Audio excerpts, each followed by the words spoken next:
Good evening, everyone, and welcome to the AAPS webinar with our presenters this evening. And the subject matter is the BIA-ALCL. And I have as our moderator, Dr. Mackay, president of the association, and he will introduce the speakers this evening. Just one housekeeping item. If you see that at the bottom of your screen, if you scroll with your mouse, you'll see there's the option to have a chat. And if you click on that, you'll be able to type in questions and get answers during the webinar. We've had a few attendees already start that this evening. If you open up the chat box, you'll see. So without any further delay, I'll hand this over to Dr. Mackay. Thanks, Dan. And thank you,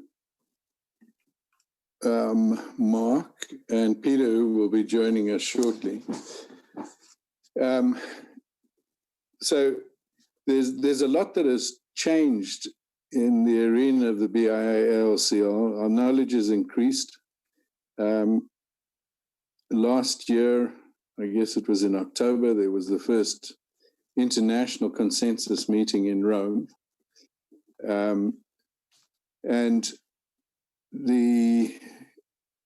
I figured that this was a good time to get an update on where we are and what we know about it, and get Mark to give us an update on the numbers. So Mark Clemens is going to give us an update on the disease, the numbers, some of the collaboration, whether there's been any change in the treatment. What new do we know about what might be causing this? And then once Mark's done that, Peter Cordeiro is going to give us a talk on his, and I think it's the largest single surgeon series with macro-textured implants. So to start off with, by way of disclosure, these are my disclosures. I hope. Oh, there we go.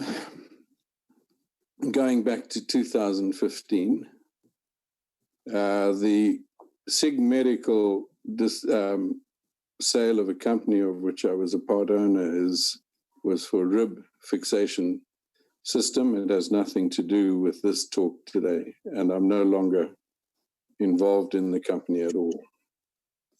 So as I said, Mark's going to give us an update on the disease, incidence, etiology, and treatment, and then Peter's going to talk to us about his, and I do believe this is the largest single surgeon case series on patients with macro-textured implants. Thank you both, Mark and Peter. It took almost an act of God to get you guys on the same webinar on the same evening, because I know how incredibly busy you are, and I really appreciate you doing this. Thank you. Mark? Thank you so much, Don, for helping to organize this tonight, and the invitation to be able to share our updated numbers. I was trying to think back in my mind. You've been my mentor going on now about 16 years. And so I've really appreciated your support in this research and the ability to update you. Stan, can you throw the controls over to me so I can share my screen? You should be able to do that at any time. The green button at the bottom there, Mark? When I selected it, it says you cannot start screen share while the other participant is sharing their screen. Okay, so Don would need to stop sharing his. All right. Here we go. I beg your pardon. There we are. So you should have access to the green button at the bottom now, Mark. You should be able to share screen, Don. I mean, Mark. Yeah, I've got it. Okay.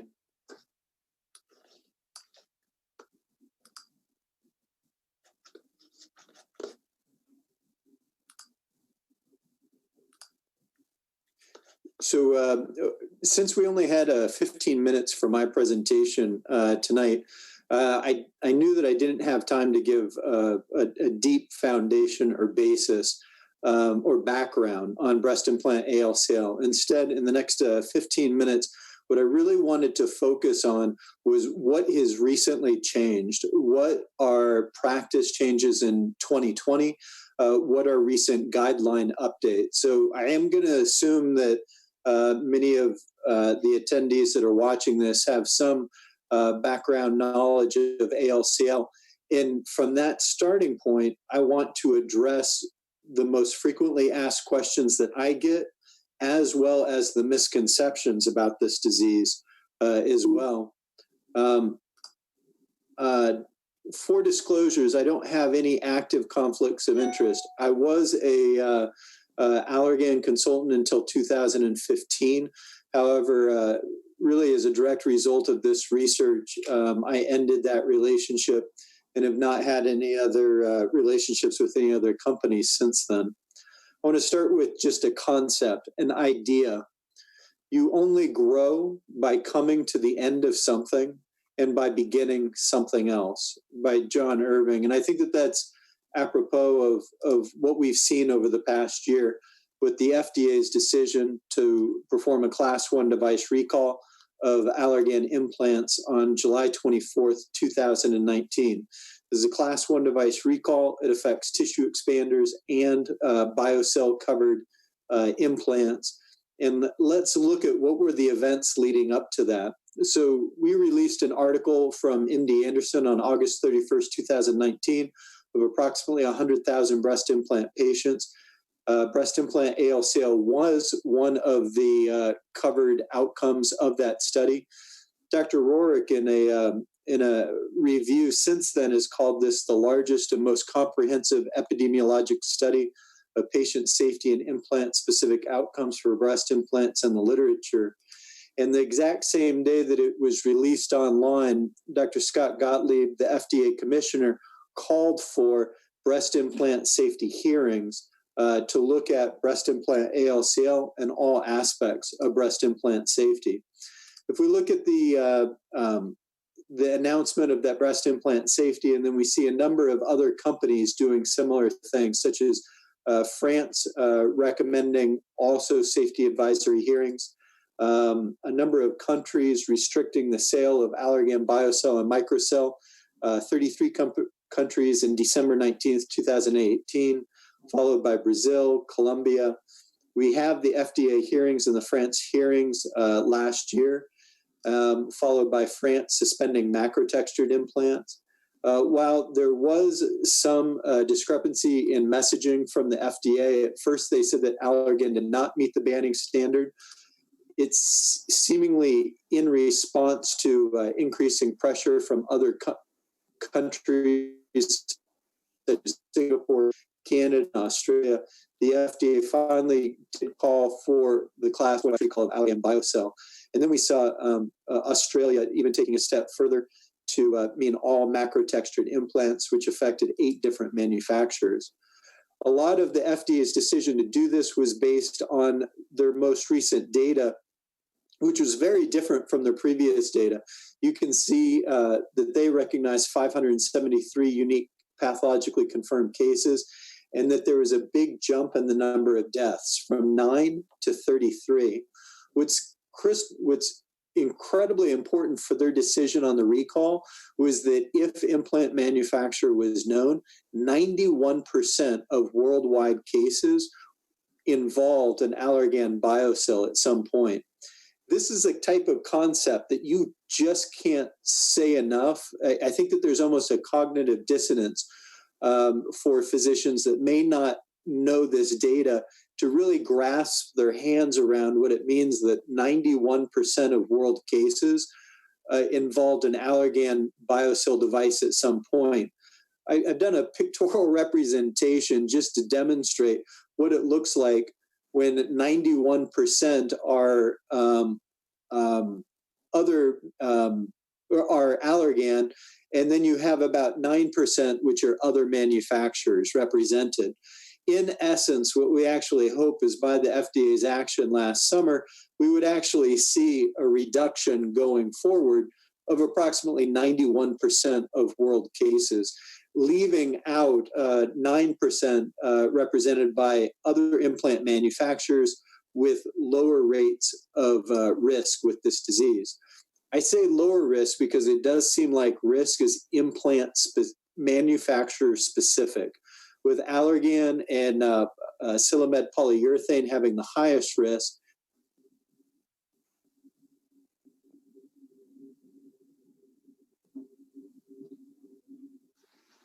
Mark, we've lost you.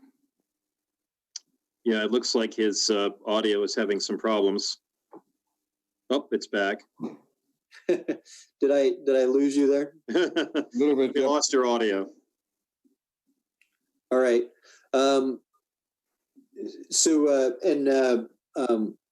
Other countries having similar experiences. We see in the United States in 2017, we reported that a risk of 1 in 30,000 in the U.S. population.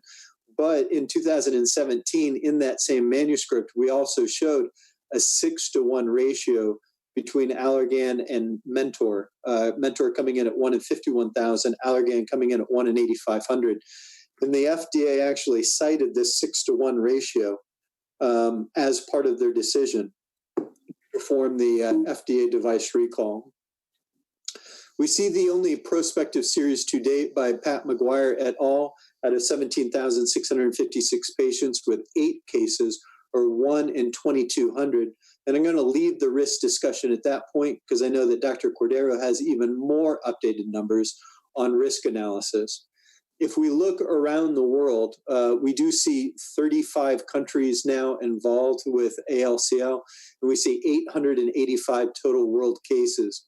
I can't help but think about all the world maps that we've seen over the past week on coronavirus, which obviously completely dwarf data like this.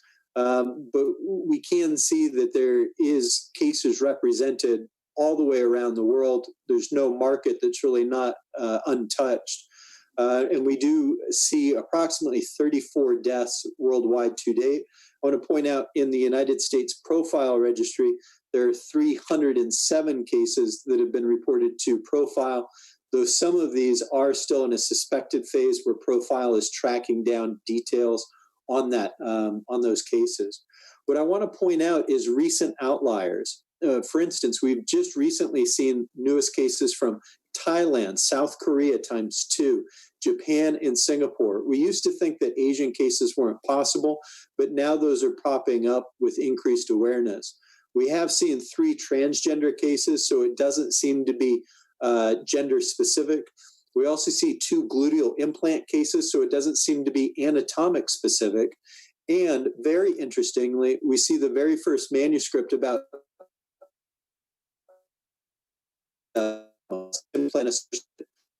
entirely different disease, entirely different entity. And in all of these, while there was a breast implant involved, all of them had Epstein-Barr virus co-infection, which seems to be a key characteristic with B-cell lymphomas. Note, only 9. These are even more exceptional of cases. Also, we have seen 2 tissue expander cases where it was a tissue expander exchanged to a smooth implant, then followed by the development of the disease. I'll point out we did write a manuscript about a year and a half ago on the safety and efficacy of smooth surface tissue expanders. We saw that they had lower infection rates, and we use them at MD Anderson. It's been exclusively part of my practice since 2017.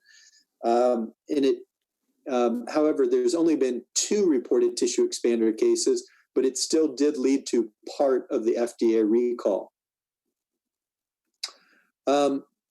This year in January, we saw the newest guidelines come out from the National Comprehensive Cancer Network. What's important is that now it is more richer with more detail. I won't go through this in detail, but if any of the attendees would like this information, I'd be happy to mail it out, as well as it is free for download from the National Comprehensive Cancer Network. What we see is that now for the very first time, we have language that the patients can be reconstructed with a smooth implant or an autologous reconstruction. And we see much more granular details on how to achieve a diagnosis. And so this is just the diagnosis guidelines as well as the treatment guidelines. See the vast majority of patients being treated with surgery alone, about 85%, and reserving chemotherapy for more advanced cases, or about 15%. We are starting to see an increasing role for radiation therapy, we think, in patients where there has been skin invasion. So when the skin is actively involved in the disease, there may be a role for adding on 24 to 36 gray of radiation, but the vast majority of patients only needing surgery. I think it's important to just differentiate between different types of capsulectomies. This is a partial capsulectomy for radiation-induced capsular contracture. This is a total capsulectomy for double capsule. And then this is truly an en bloc resection that we're performing for an ALCL case. An en bloc resection is an oncologic procedure, meaning that you get healthy margin around tumor. And that's completely different from a total capsulectomy. I bring this up because we're seeing more and more some patients asking for a prophylactic total capsulectomy and implant removal or exchange. It's important to point out that there is no evidence that a total capsulectomy reduces the risk in an otherwise healthy patient. And we have had 3 patients develop ALCL years after a total capsulectomy. In those cases, it was for capsular contracture. So maybe it was less, like I showed in the picture before. It's hard to tell if there is a type of procedure that can change your risk.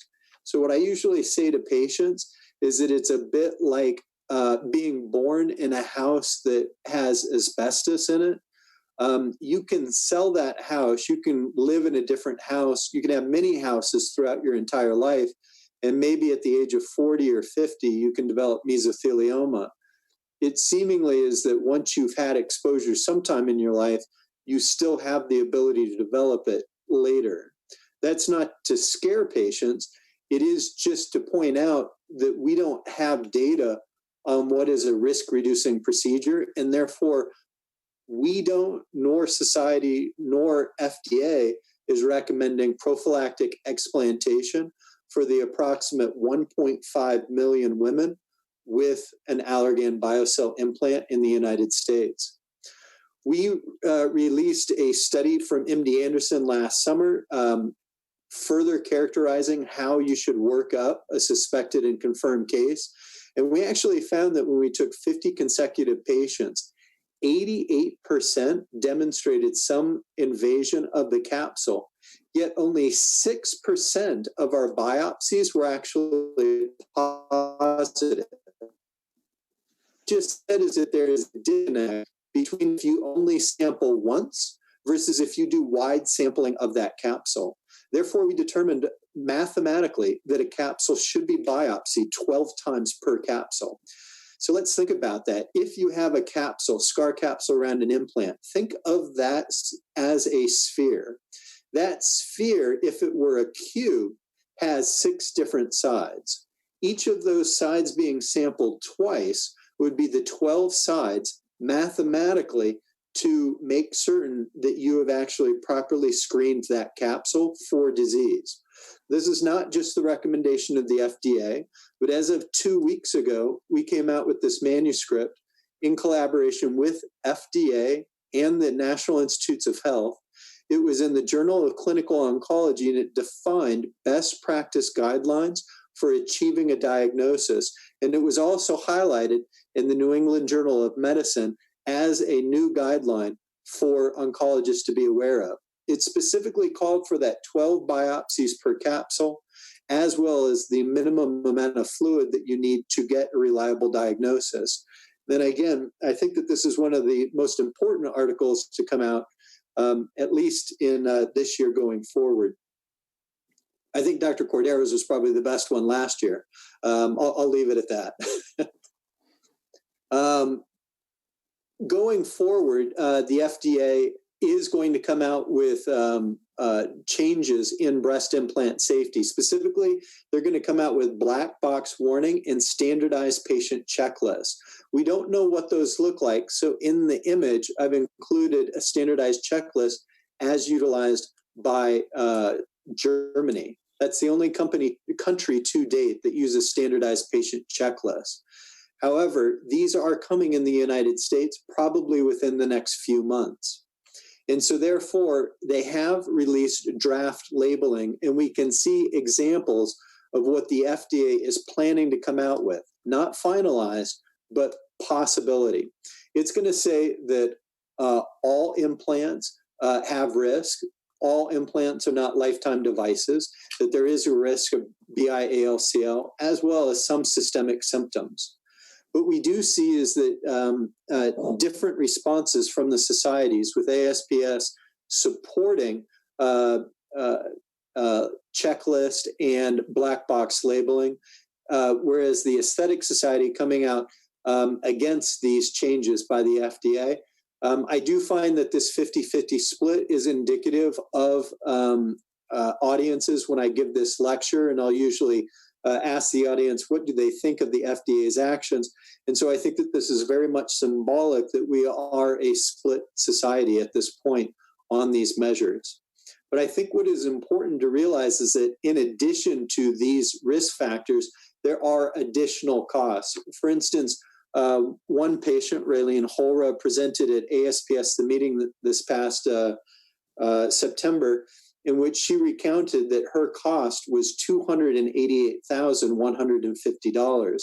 There is a financial toxicity associated with breast implant ALCL that goes beyond just the treatment, the chemotherapy, the disease surveillance.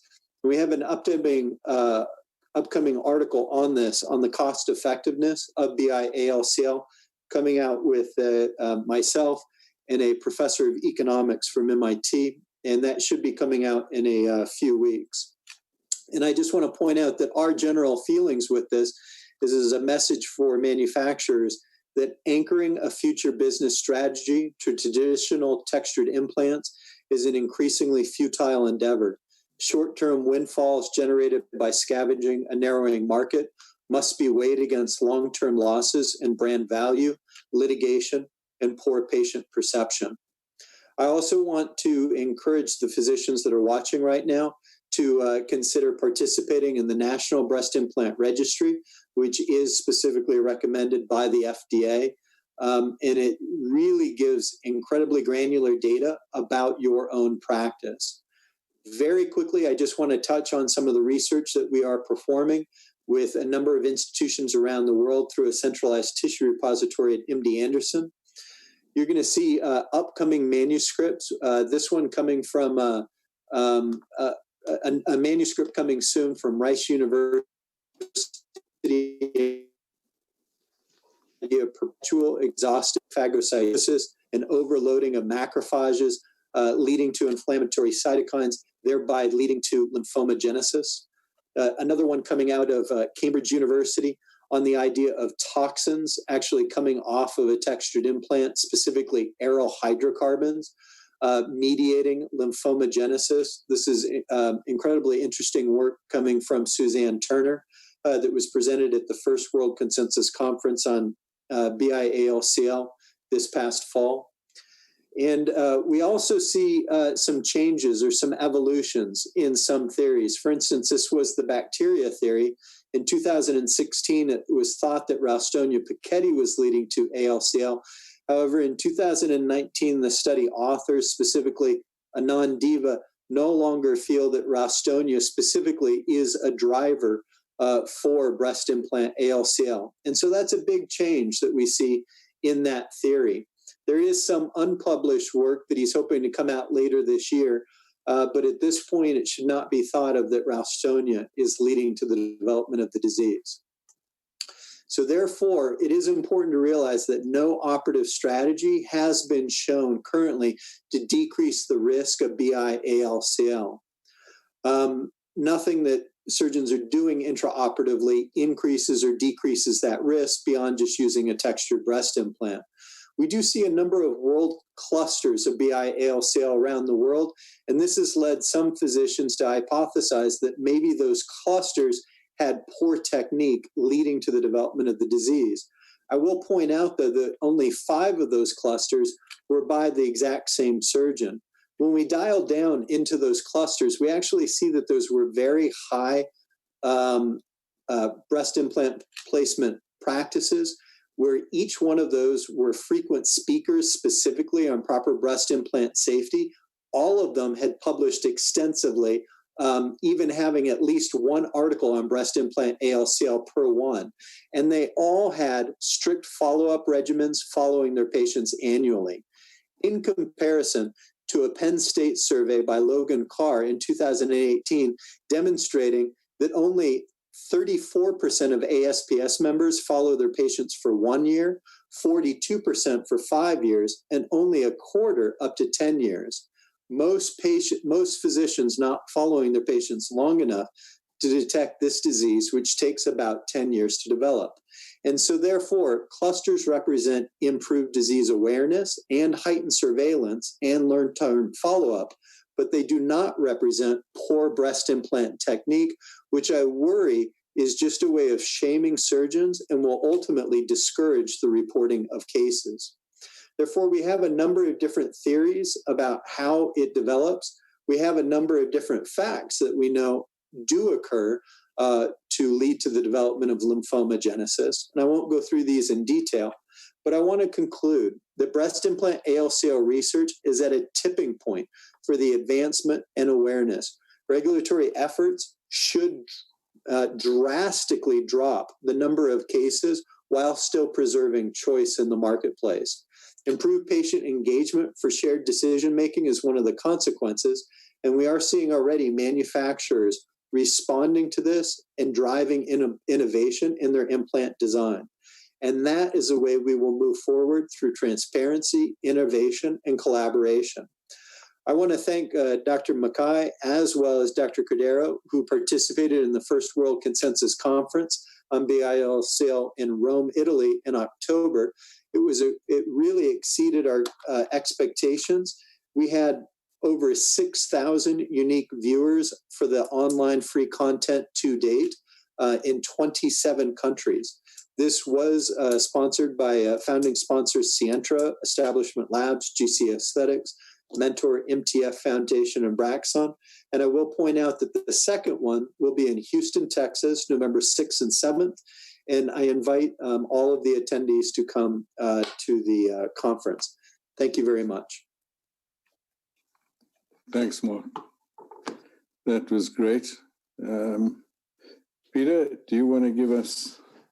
Yeah, let me see if I can get on. Data? Can you hear me? Yeah. Yep. Mark, can you let him go? Did you? I did. Up at the top. So, Peter, at the bottom of your screen, there should be a green. Yeah, you may need to scroll over it. At the bottom, you should see share screen. Yes, I put the slideshow up, and then I lost everything here.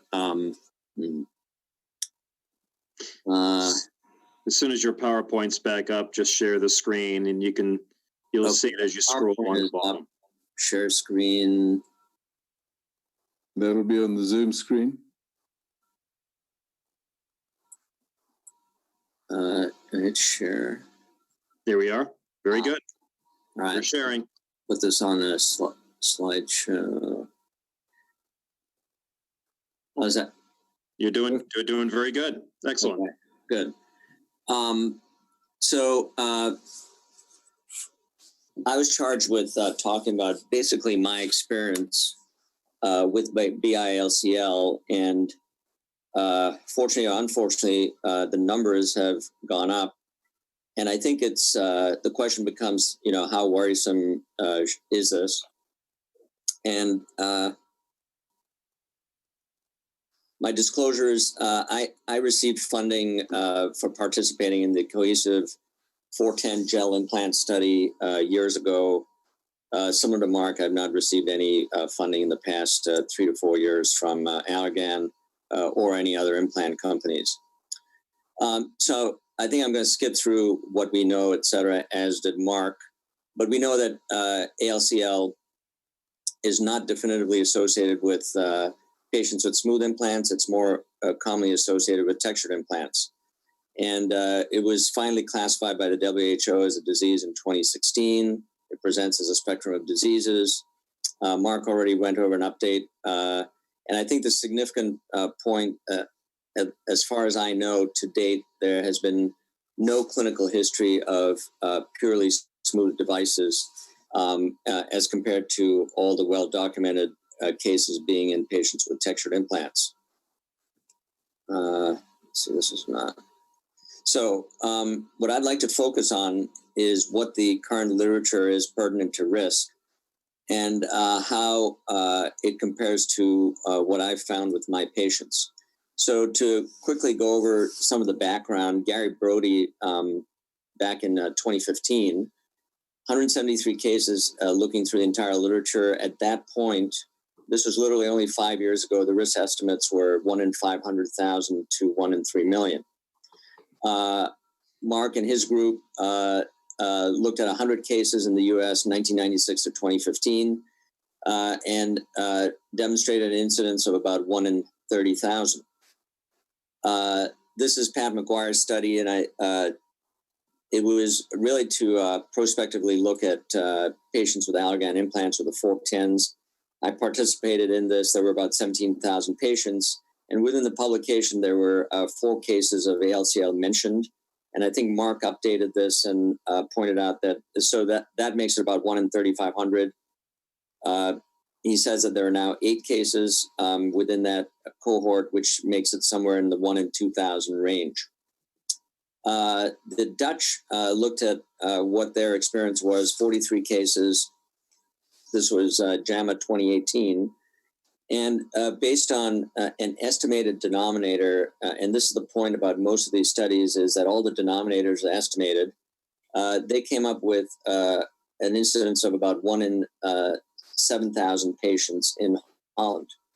The Australian, the first paper in 2017, 55 cases, broke down the risk between different types of brands. So the BioCell 1 in 3,800, polyurethane implants 1 in 7,800, and Siltex or Mentor 1 in 60,000. And they pointed out that there is an increased risk of developing ALCL once you get out to about 8 to 12 years. And I think this has pretty much been borne out by most other large series.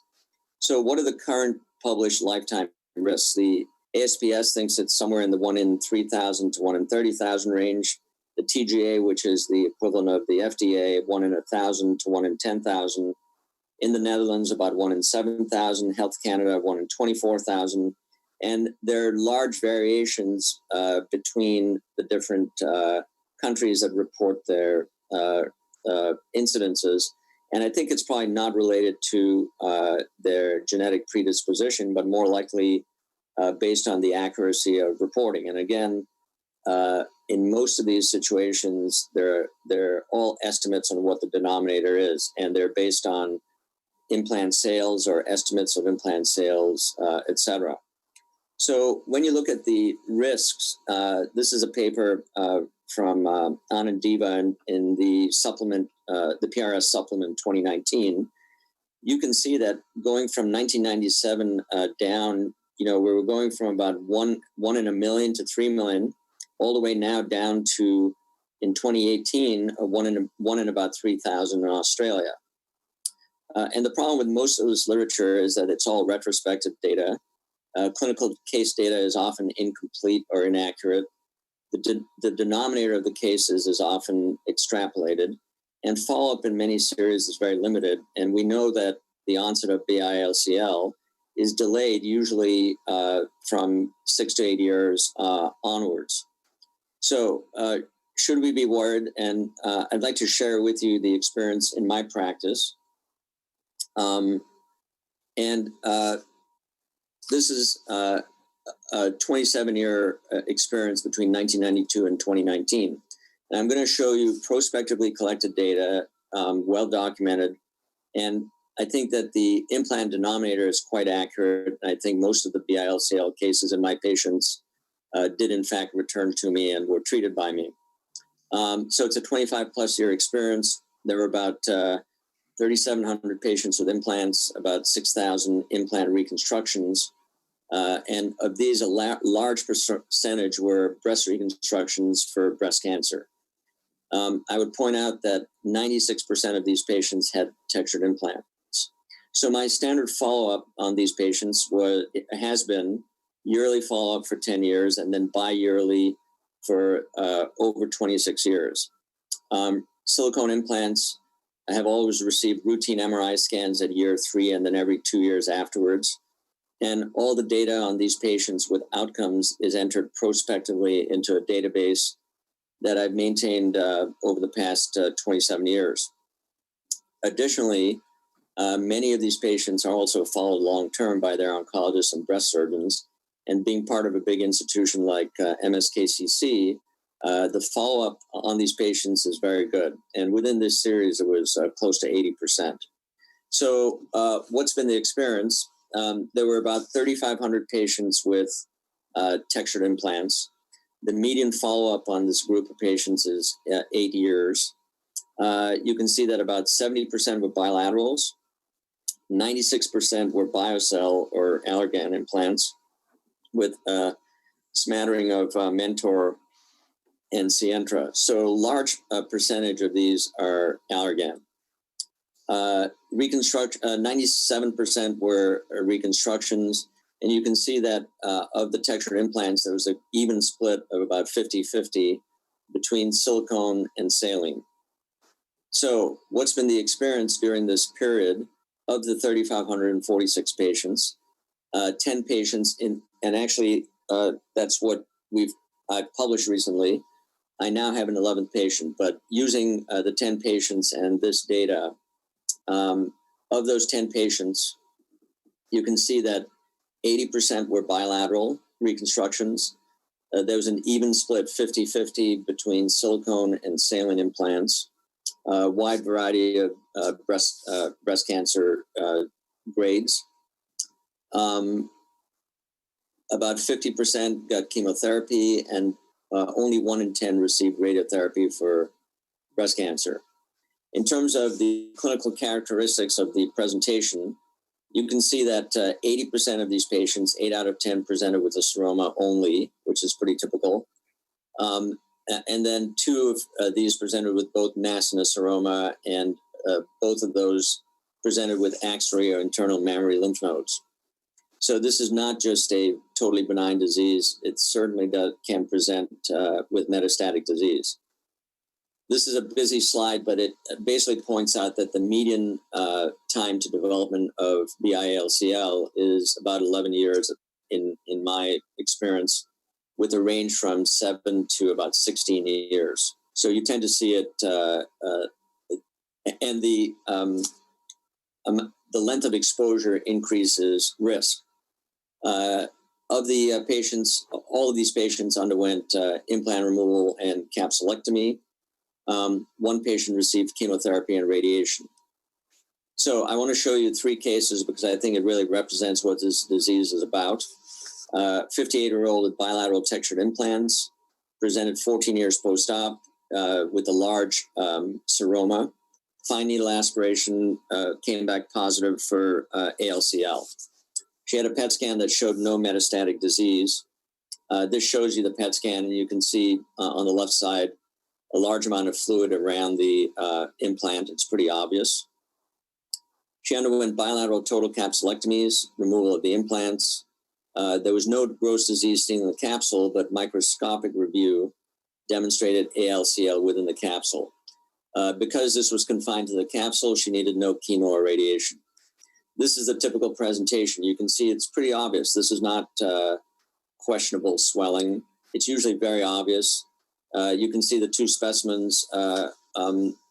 I generally will remove not just the side with the ALCL, but both sides. And these are en bloc capsulectomies. This is the typical appearance of the fluid. You can see a sort of yellowish straw-colored fluid. The involved capsule is on the right-hand side. The other one was benign. And you can see the amount of fluid that's in there. This is what the capsulectomy and removal of the implant should look like afterwards.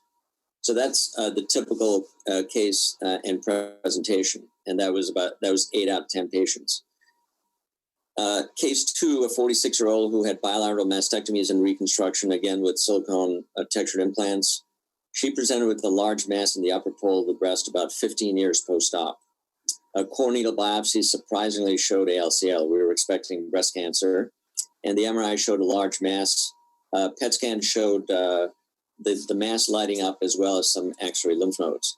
So this is how she presented. If you look at the upper pole of the reconstructed side, there's a fullness there. The CT scan shows a large mass, 7-8 centimeters in size. It's invading the pectoralis major muscle. The PET scan shows some hot lymph nodes in the left axilla. So she underwent wide resection of the tumor, the pectoralis, total capsulectomy, and axillary node dissection. She then underwent radiation therapy to the chest wall and the axilla, as well as systemic chemotherapy. She's currently doing well. So this is her at presentation. You can see the mass outline in the upper pole of the left breast. This is the chest wall after resection of the tumor and removal of the implant. In the left lower quadrant, you can see a forceps picking up on the enlarged lymph nodes. So these patients definitely, this disease can definitely metastasize at least to local regional areas. Case 3, 51-year-old, 8 years post-op, had a PET scan.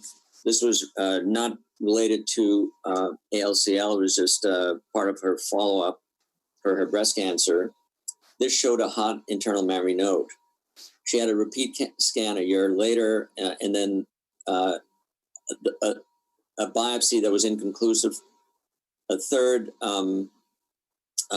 scan still showed the positive lymph nodes, and she requested resection of the nodes. And again, surprisingly, the pathology was ALCL and not breast cancer. So here's a patient who presented with no symptomatic disease in her reconstructed breast around her implants, nothing lighting up on PET scan except for the positive lymph node in the internal mammary node chain. And you can see the very hot nodes there on the PET scan. She underwent bilateral total capsulectomies, removal of the implants.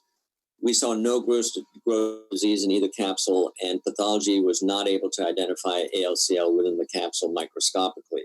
So at present, because she's without evidence of disease, we're just following her, and the oncology service decided not to treat her with chemotherapy at present. So those are 3 sort of representative cases, and I think they demonstrate not how typically these cases present, but also that metastatic disease is certainly a possibility, and that this is not totally benign disease. So based on this experience, what's the risk of developing BIA-ALCL with a textured implant? At least in my series, when you calculate this out, it comes out to 0.311 cases per 1,000 person years. As a plastic surgeon, that means nothing to me. And it also, the way they calculate these risk estimates is that ALCL is going to develop at a linear rate, starting at day 0 and then linearly increasing. But the fact is that it looks like the risk is not linear. So what we did with the data is we looked at, we did a Kaplan-Meier predictive curve of what the estimated risk of developing BIA-ALCL is over per year. And the years from implant are on the x-axis, and the risk is on the y-axis. And you can see that through about year 7 or 8, the risk is essentially 0, but then it climbs up. And at least based on this, and these are small numbers, and you can see that the confidence limits are pretty wide. but you can see that the risk starts to jump up to from 1 in 300 to 1 in 100 or so at 15 to 20 years. That's a concern. And based on this, as a crude number, the incidence is 1 out of 354. That's 10 cases out of 3,500. And but unfortunately, since the median follow-up is 8 years, as we follow these patients out, I would expect to see some more cases. And since the denominator is fixed, that number is going to go up. So what's been the impact on my practice? What are current recommendations? As Don's group at Penn State was the first to do, we decided to send out an information letter, and I have 3,500 patients. We have about 9,000 in the institution, and we sent letters out to all the patients, which was a bit of a nightmare. Telephones were manned by nurses. Patients were encouraged to come in, and then when the patients come in, the nurse or PA would see them first, go through a lot of the literature, and then I would further discuss the issues. And this obviously was 10 to 20 patients in a clinic with a half hour per patient. This was a letter we sent out, a fact sheet. What's my current discussion with patients? I tell them that there are no well-documented cases of BIA-ALCL in patients with smooth implants, that the FDA and our group do not recommend routine replacement of textured with smooth implants, that the risk of BIA-ALCL with textured implants is likely higher than what's currently published. And I share my own data, and now that it is published, it's out there. And also that the risk of developing BIA-ALCL is likely higher with the longer age of or time of exposure to the implant. So that's the general discussion, and most of these patients obviously are very anxious. They want to know what should be done. Should they remove the implants? And it's a difficult discussion. My current recommendations in 2020, I recommend only smooth implants and tissue expanders. And like Mark, it's been over 2 years that I've been using only smooth implants and tissue expanders, and for all new reconstructions, that's the case. For patients who need a replacement for a leak or contracture, etc., I would replace the textured implant with smooth implants. And in the past, if a patient had a bilateral reconstruction, I would replace only the problematic, let's say, leaking implant. Now I recommend replacing both with smooth. So certainly what I do and recommend has changed in the past couple of years. These are the 4 main options that I offer to patients with textured implants. First, observation, routine follow-up. I tell them this is the FDA's recommendation. Second, replace the textured implant with a smooth implant. And the discussion there is that it is likely going to reduce the risk, but we don't know. And it probably won't totally eliminate risk. A third option would be replacing the textured implant with a flap, and some of my patients do go for this. And the fourth would be just to remove the implant. This tends to be mostly my older patients, but I have a few younger patients who, want to have nothing to do with an implant and just want them removed. And in all these cases, when the patient really wants surgery, I do stress that removing or replacing the implant does not totally eliminate the risk of developing BIA-ALCL. So the main changes in my practice in the past year or two, patient notification and education. I think this is something that is critical. We should all do it. And although we were very concerned about the medical legal ramifications, I can tell you that patients are incredibly grateful that they got the letter. They're incredibly anxious. Some of them come in quite angry, but after the discussion, invariably they'll thank me because they'll say, you know what, Dr. Cordeiro, many of my friends never got a letter. So for all of you out there, I'd say it's a very, very worthwhile thing. Currently, I exclusively use only smooth implants and tissue expanders. I have a much lower threshold to replace textured with smooth. And certainly anybody with any question of ALCL, seromas, et cetera, need to be aggressively evaluated. So that's basically how this disease has impacted my practice. and where it stands, and it certainly has had a big impact. Thanks. Thanks, Peter. That was very informative, and I think gives us the kind of level of concern that we all should have for a series where you've followed your patients so carefully. So Stan, before we take a couple of questions, I just wanted to ask Mark and put an exclamation point on this. Mark, is there or has there been any case of BIA-ALCL related to a smooth implant? No, not to date, not in any case report, case series, registry worldwide. It's important to point out that the FDA, when they release their data, they'll sometimes show a certain proportion of the adverse event reports having smooth. However, they're quick to note that there was either no clinical history involved or a mixed clinical history with a textured device.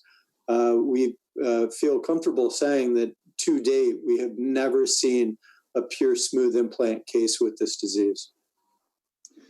Thanks. The other point that another thing that I'd like to put an exclamation mark on was it seemed for a while that the Ralstonia bacterium, and it fit the story nicely because it was in a group of bacteria that had been shown to cause gastric cancer, that we then extrapolated that to being a causative agent in BIA-ALCL. Can you tell us again what the status of the microbiome is? Is this an implicated factor? So with regards to what's been previously published, was the 2016 study by Hugh et al., which really brought to light the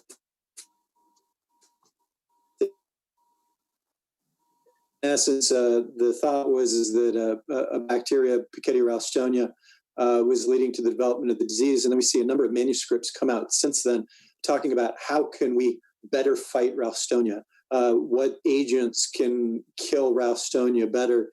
And it's unfortunate because that research wasn't able to be replicated. And even within the institution at Macquarie University in Australia, they weren't able to continue to show that Ralstonia specifically was the factor that was involved in the development of the disease. What it was nice, so at this point, based on what is published, all we can necessarily say is that Ralstonia is not the culprit. At the Rome meeting and the World Consensus Conference, Anand Deva did present new data. It is unpublished. It is not peer-reviewed, in which he feels that there may be a role for lipopolysaccharides in gram-negative bacteria. I've spoken to him, I think, just a couple of weeks ago, and he said that the research is coming along, and we hope to see a manuscript on that subject. But for right now, there is no published manuscript specifically with regards to that thinking of pathogenesis. Okay, thanks, Mark. Peter, would you mind just turning off your share screen at the top so that we can take a look at? Excellent. Did that do it? Yeah. Yep. So why don't we? Yep, Sorry? we have a few questions. Yep, I can read them if you'd like, Don. Well, I think we've gone down from, we're down to John Potoczny, and Yep. both of you guys acknowledged what we'd done at Penn State. I just want to make it clear that this was actually John's study, and it was John's initiative to send the letters out to all of our patients. And so John has asked you guys a question regarding the 2 BIA-ALCL textured tissue expander cases. Do you know how long they had those expanders in place? Well, I do know one of them specifically we have good details on. That's in an upcoming manuscript that's going to be in PRS. And in that case, they had the tissue expander for 14 months and then had a smooth implant for several years and then developed the disease. I think we could all agree that 14 months is a prolonged amount of time to have a tissue expander. So that is longer than what you'd expect. It is unclear how long the patient had it in the second case, so the details are even less clear. I really caution in trying to make a lot of conclusions based on one or two cases. And so we have to be careful about that. But definitely in this case, there was a prolonged time exposure to that biocell. And I just want to congratulate Dr. Potocny, who asked that question on his role of alerting patients at Penn State. I feel like we were much more after the fact, after Memorial Sloan Kettering, but MD Anderson has done it as well. And our experience has been very similar. It was a difficult process to do, and can't be happier that we did. Patients responded well. It did not create a lot of fear, and most women were thankful for receiving that information. Mark, there were a couple of points you made that I thought were interesting. You said that currently the recommendation is that if the patient has the disease, you do the total capsulectomy en bloc, et cetera. But now you recommend replacing with a smooth implant. That's not something I do. I would personally leave an implant out, period, just because we don't, I don't think we know enough. But where did that recommendation come from? So we last March, we had supplements come out in both PRS and ASJ. So simultaneously in 1 month, 15 articles from 55 authors on all aspects of ALCL. And one of the articles was on the reconstruction of breast implant ALCL. In that manuscript, we looked at 25 patients who had received some type of reconstruction. And we saw that patients were able to be reconstructed if there was disease. And we came up with the algorithm that if disease was outside of the capsule, invasive into the chest wall, or in the lymph nodes, to delay that reconstruction at least 6 months, if not 1 year. But for patients where the disease was confined to the capsule by preoperative PET CT scan, then we felt comfortable reconstructing them with a smooth surface breast implant or an autologous reconstruction, or in one of the patients got serial fat grafting. Again, the thinking behind that was that while we don't have long-term follow-up on those patients, we can say in the 23 years of history that we have on breast implant ALCL, without seeing a single case purely associated with the smooth implant, we felt that that was a safe to offer to patients. So there's a question from Mikhail Sorotos from Rome to you, Peter. I believe many surgeons, mostly here in Europe, fear that ALCL will lead to a change of their surgical routine in terms of moving to smooth implants only, and it's taking them out of their comfort zone. How would you comment on that, so that they're not comfortable just using smooth implants? Very good question.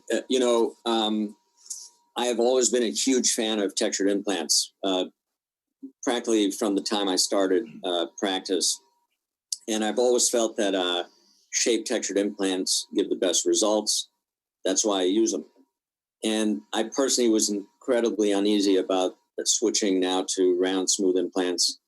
My feeling was that the shape would not be as good, that there would be a lot of depression in the upper pole, that I would need to do a lot of fat grafting to fill in that depression, that these implants can move around, that there's an increased risk of developing capsular contracture. So I had all of those misgivings, but I think I went ahead with switching to round smooth because I thought that was the safe thing to do. The very interesting thing is I've been doing this now. I have patients who are coming up on 2 years follow-up with round implant reconstructions from day one. So these are new reconstructions. most of them look very good. And I've had to modify what I do a little bit from what I used to do. I take a lot more care about making sure the upper pole is nice and full in those cases. But I also have this large group of patients that I've now swapped out shaped implants to round. And the really interesting thing is these patients have had the experience of both. And I don't have the data yet, but I think my general impression is that many of them are just as happy with their new round implants. And more than half of them, in the majority, feel that they prefer their round implants because they move around a little bit.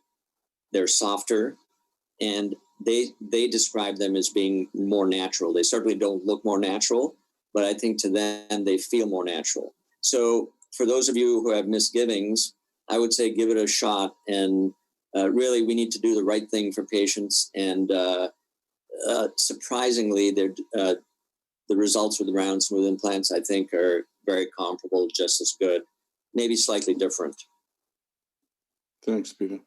And then there's another one from Michael as well. So question to everybody. In diagnosed ALCL cases, how long do you wait before you offer autologous reconstruction or a smooth implant? Mark, I know you've written about this. Yeah, so again, if the disease is confined to the capsule and we feel comfortable with the resection on day of surgery and we've had that imaging showing no disease extending beyond that, we do feel comfortable doing an immediate reconstruction on a day of surgery, including an autologous reconstruction. It is critically important, though, that you have to feel comfortable with your resection and you have to feel comfortable with your preoperative imaging. But I think that would apply to even breast cancer. If you had a very bad invasive disease and you were worried about your margins, you wouldn't do an immediate reconstruction. If you felt comfortable with your resection with breast cancer, as we do every single day, then you would feel comfortable with an immediate reconstruction. And we think that comfort level comes from not invading into the chest or having metastasized. Peter? My approach to this is, I think the patient has already demonstrated that they don't like implants, and certainly they're textured implants, and for whatever reason, their body has reacted and they've developed the BIA-ALCL. I'm not comfortable enough, and I don't know enough about the disease to be sure that putting in a smooth implant after someone has had ALCL is safe or a good thing to do. And so I personally don't recommend it. And I think a flap is reasonable, but I would wait, a reasonable period of time, a year or two, even in the patients with very benign looking disease, because we know that there are cases of patients who have the, in theory, a good operation, et cetera, who then get recurrences. So I personally wouldn't rush into doing any further reconstruction. And I think most of these patients, at least my patients, they've had breast cancer. They've now had the BIA-ALCL. None of them are really that interested in doing anything further. They're more than happy to be followed for a while, and they're not in a rush. I don't have any personal patients who have had augmentations who developed the disease. I think that might be a slightly different group of patients, and there it becomes more of an issue. I've had at least a couple patients referred to me who did not like the idea of removing an implant, period. And my approach to this was, I think your implant needs to be removed and I would not replace it. And they've gone elsewhere.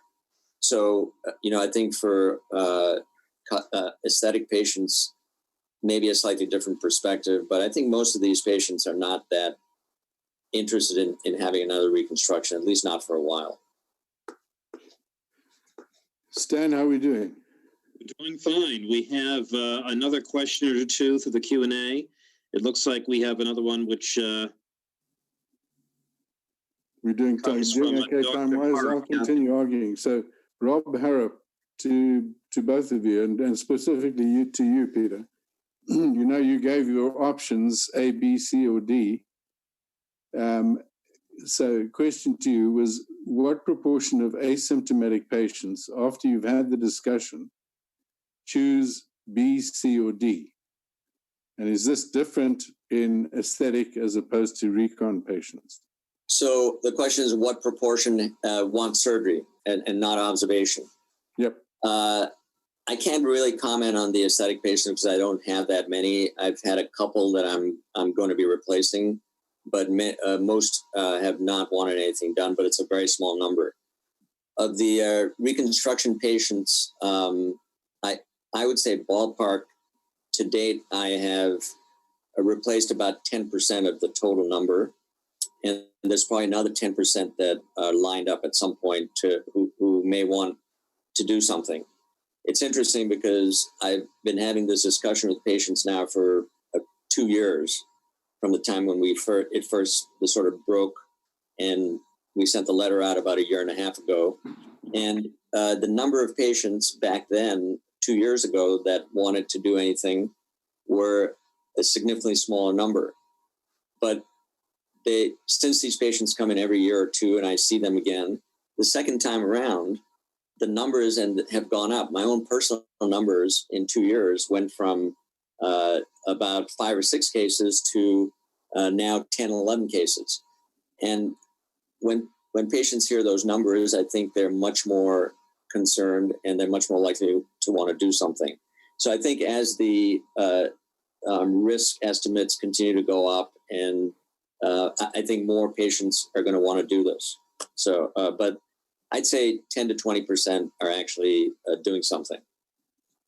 Okay. So Stan? Yes. Now it's 9:05. Yes. I think if it's okay with you, we've got a comment here from Terry McGregor, who's a BIA-ALCL patient from Canada. Mm-hmm. And she comments, may we suggest patient anxiety be acknowledged rather than managed with don't worry. The situation is naturally worrisome. It affects a human's basic instinct of safety and security from illness or injury. And I think that's very true. It's so important that we listen to our patients. And Terry, thank you for that comment. Stan, I think... Thank you, Terry. all right, Stan, thank you. Thank you. Peter? And this webinar has been recorded. It'll be posted on the AAPS website, which is aaps1921.org. And we thank you all for attending this evening, and most certainly thank our presenters and Dr. Mackay. Thanks, folks. Have a good night. Thanks, everybody. Good night, everybody. Good night.